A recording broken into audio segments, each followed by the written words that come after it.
नमस्कार दोस्तों। आज भारतीय जनता पार्टी को, नरेंद्र मोदी को, अमित शाह को, राजनाथ सिंह को और ओम बिरला को भगवान शिव से भी डर लगने लगा। आज उन्हें डर लग रहा था गुरु नानक देव जी से भी। आज उन्हें डर लग रहा था पैगंबर मोहम्मद साहब से भी। आज उन्हें डर लग रहा था यीशु मसीह से भी। और आज उन्हें डर लग रहा था गौतम बुद्ध से भी। जी हां, आज वह डर भारतीय जनता पार्टी में दिखाई दे रहा था। इस लोकसभा चुनाव के बाद भारतीय जनता पार्टी जय श्री राम शब्द से डरने लगी और पहली बार संसद में जय श्री राम नहीं गूंजा। और जो हर हर महादेव गूंजा करता था, आज वो शिव से भी डरने लगे।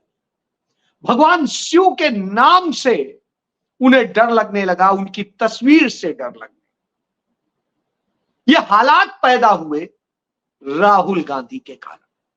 आज राहुल गांधी के कारण पूरी भारतीय जनता पार्टी हिली हुई थी और हिले हुए थे लोकसभा अध्यक्ष ओम बिरला भी। और यही नहीं, प्रधानमंत्री नरेंद्र मोदी हो, उनके सिपह सालार अमित शाह हो, राजनाथ सिंह हो या और तमाम मंत्री बार बार उठा बैठक कर रहे थे। और हालत यह थी कि नरेंद्र मोदी का चेहरा यदि आज आप संसद में देखते तो आप खुद तरस खा जाते। जी हां, आज कुछ यही हालत देखने को मिली लोकसभा में, जब नेता प्रतिपक्ष राहुल गांधी संबोधित कर रहे थे और बड़ी शालीनता से संबोधित कर रहे थे।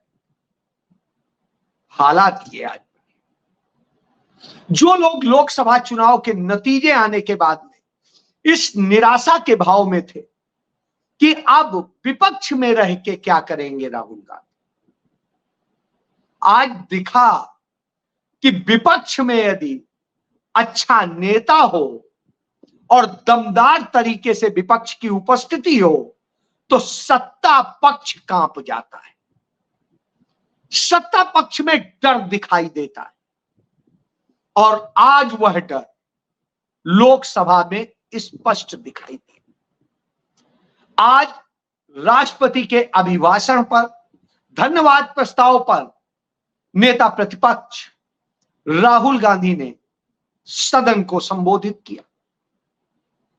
चूंकि संवैधानिक नियम है कि प्रधानमंत्री को नेता प्रतिपक्ष के संबोधन के दौरान उपस्थित रहना पड़ेगा, इसलिए प्रधानमंत्री नरेंद्र मोदी अपने अमित शाह, राजनाथ सिंह, नितिन गडकरी, भूपेंद्र यादव और तमाम सारे उन नेताओं के साथ में, मंत्रियों के साथ में सदन में मौजूद थे।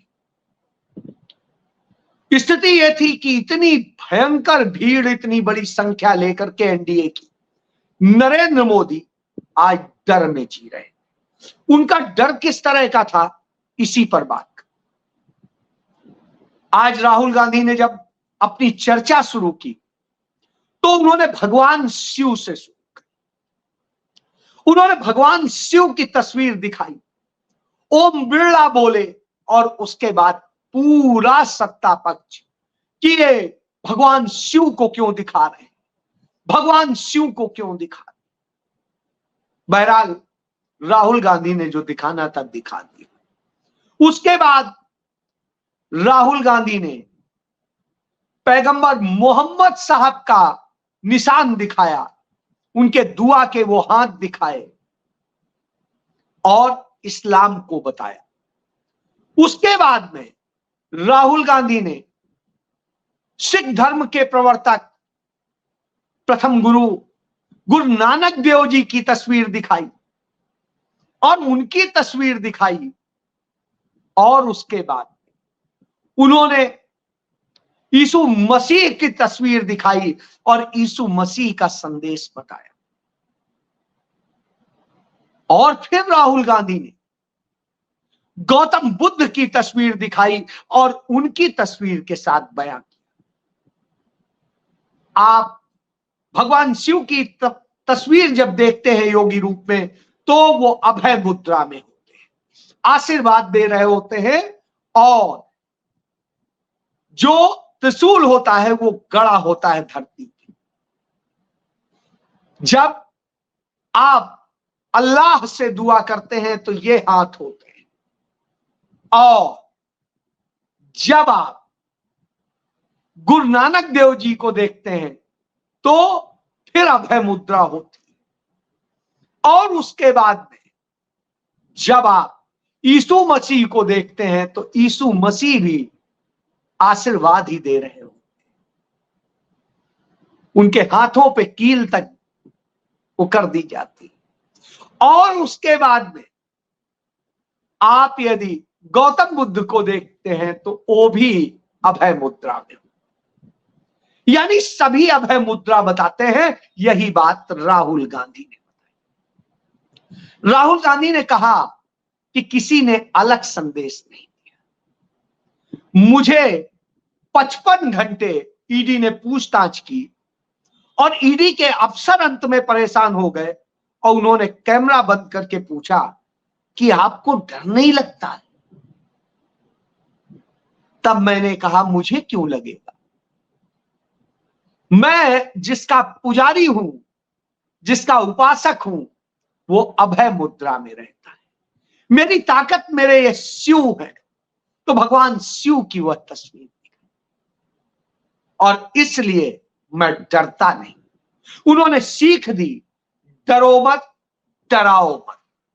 शिव का त्रिशूल गड़ा होता है, किसी को मारता नहीं, नुकसान नहीं करता। वही पैगंबर मोहम्मद साहब सबके लिए दुआ करने के लिए हाथ उठते हैं, अभय के लिए हाथ उठते हैं। इस्लाम कहता है डरो मत, अल्लाह को बस होगा, सबका मालिक है। और उसके बाद में यदि आप गुरु नानक देव जी की बात करेंगे तो वह भी यही संदेश देते हैं, डरो मत, डराओ मत, प्रेम से रहो, सबको खिलाओ, सबको खुश। और फिर यदि आप यीशु मसीह को देखेंगे तो यीशु मसीह संदेश देते हैं कि डरो मत। वो सूली चढ़ जाते हैं लेकिन हाथ यही रहते हैं, डरो मत, खुश रहो, सुखी रहो। और इसी तरीके से गौतम बुद्ध डरो मत का संदेश देते हैं। न वो डराते हैं न डरते। राहुल गांधी ये बता रहे थे और उस दौरान उन्होंने हर मुद्दे को शिव से जोड़ करके वर्णन किया। उन्होंने बताया कि कैसे इस देश में लोकतंत्र खत्म किया जा रहा है, कैसे इस देश के 20 राजनीतिक पार्टियों के नेताओं को, सीनियर नेताओं को जेल में डाल दिया गया, झूठे मुकदमों में डाल दिया गया। एक मुख्यमंत्री हेमंत सोरेन अभी बेल पर छूटे हैं, अदालत ने कहा है कुछ नहीं है, और दूसरे जो है वो अभी जेल में है, अरविंद केजरीवाल। इससे दुर्भाग्यपूर्ण स्थिति क्या होगी लोकतंत्र की। लोकतंत्र इस तरह से खत्म किया जा रहा है। जो आपातकाल का जिक्र करते हैं, यह देखिए, यह है असली आपातकाल, ऐसा कभी नहीं। इसके बाद में राहुल गांधी बात करते हैं कि कैसे युवाओं का भविष्य बर्बाद किया है, युवाओं के भविष्य से खिलवाड़ हुआ है, और अग्निवीर बना करके किस तरीके से हमारे देश के युवाओं को का जीवन खत्म करने का काम किया गया है, और बहुत सारी चीजें। राजनाथ सिंह के रुका नहीं गया, वो खड़े हो गए, फिर बैठे, फिर खड़े हुए, फिर बोले, फिर बैठे, फिर खड़े हुए, फिर बोले। लेकिन राहुल गांधी ने वो पूरी बात कही जो दर्द अग्निवीरों का है।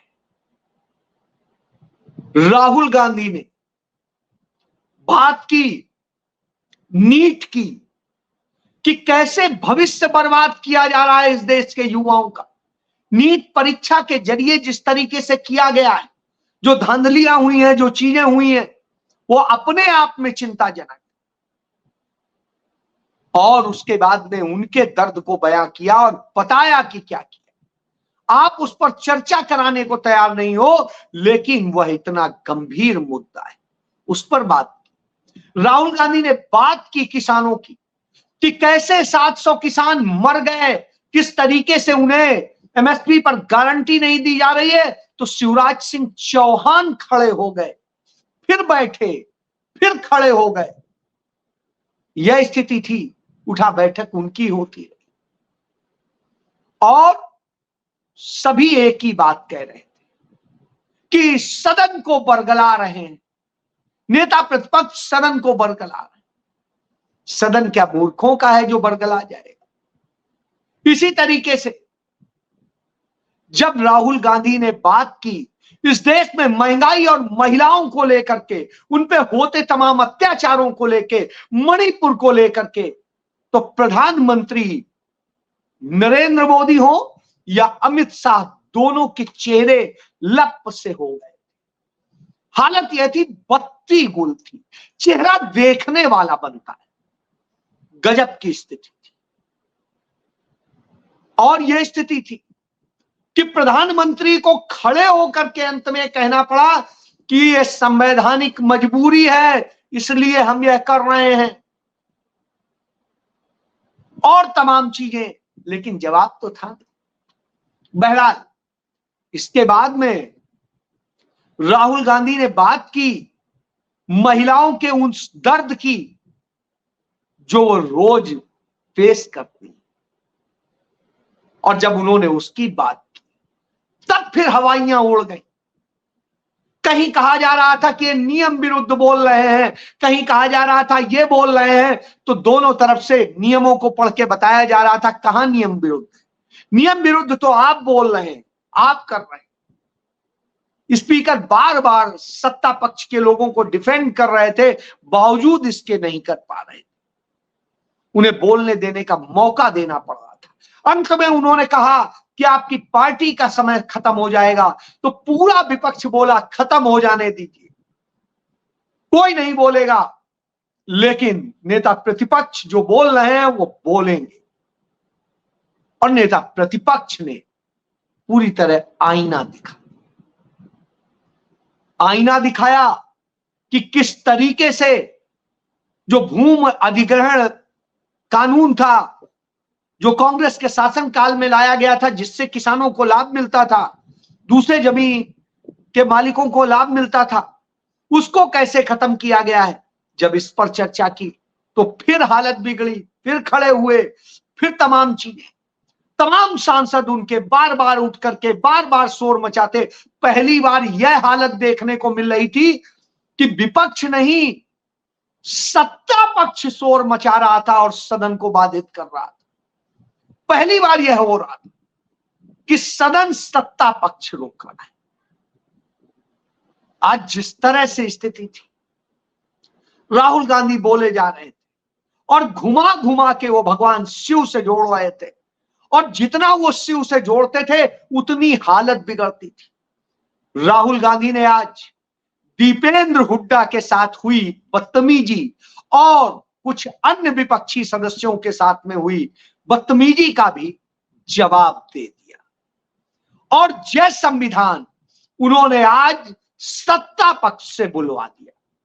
हालत यह हो गई कि सत्ता पक्ष को बार बार जय संविधान बोलना पड़ा, जिस जय संविधान को बोलने पर स्पीकर ओम बिरला ने डांट दिया था दीपेंद्र हुड्डा को, उसी मसले को लेकर राहुल गांधी ने इस तरीके से प्रस्तुत किया कि आज सबकी हालत बिगड़ गई, कोई जवाब नहीं था, और नरेंद्र मोदी को फिर उठा बैठक करनी पड़ी और कहना पड़ा कि नहीं, हम संविधान के ही कारण से यहां पे वो बैठ के नेता प्रतिपक्ष के उसको सुन रहे हैं, क्योंकि वो सुनना जरूरी है।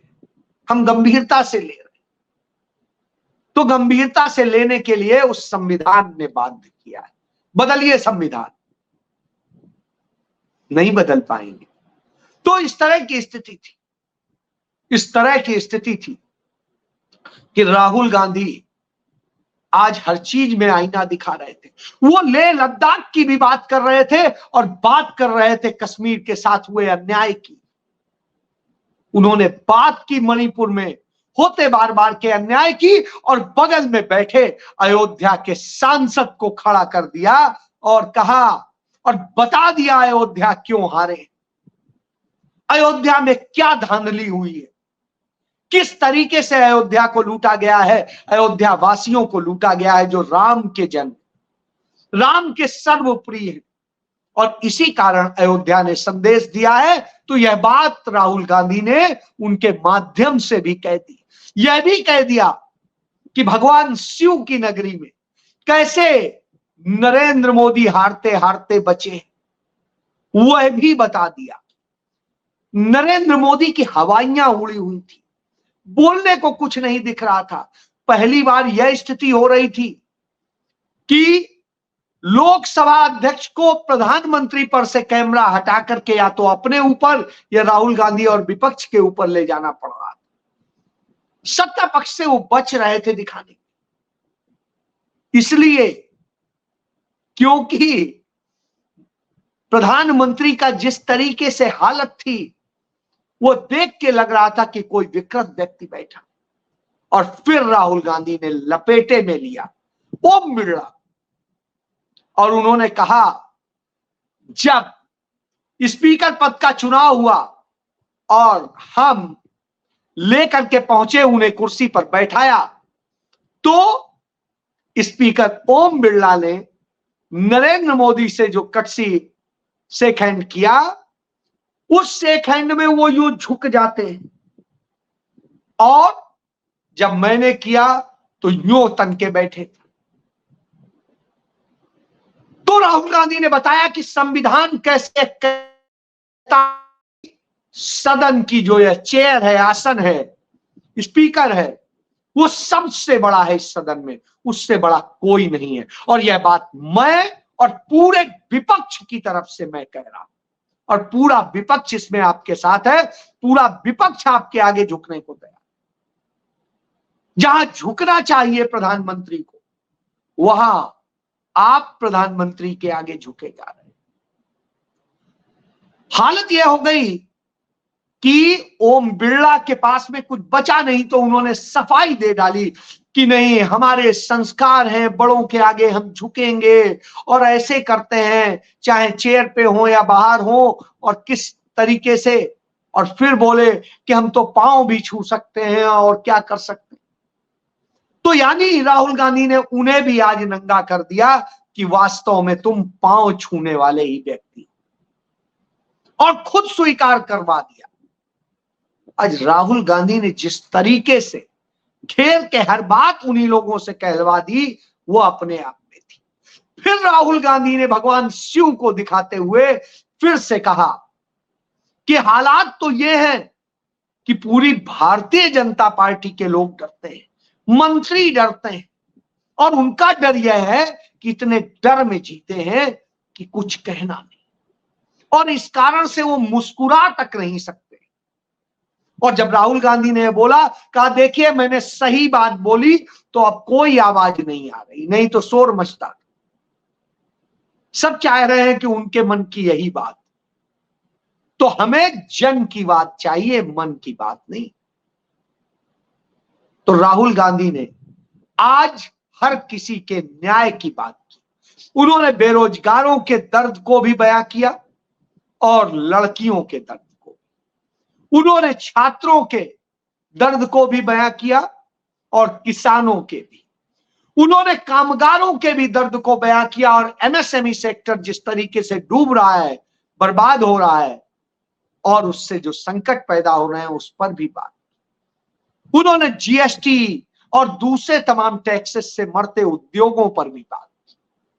तो आज राहुल गांधी ने बार बार नरेंद्र मोदी को खड़ा किया, फिर बैठाया, फिर खड़ा किया, फिर बैठाया, अमित शाह को उठाया बैठाया, उठाया बैठाया, और राजनाथ सिंह ने भी उठा बैठक करी। और हालत यह है कि तमाम मंत्रियों ने, तमाम सांसदों ने यही की। तो आज राहुल गांधी का भाषण डरा गया, और मोदी के लिए इससे ज्यादा डरावनी स्थिति कुछ नहीं हो सकती।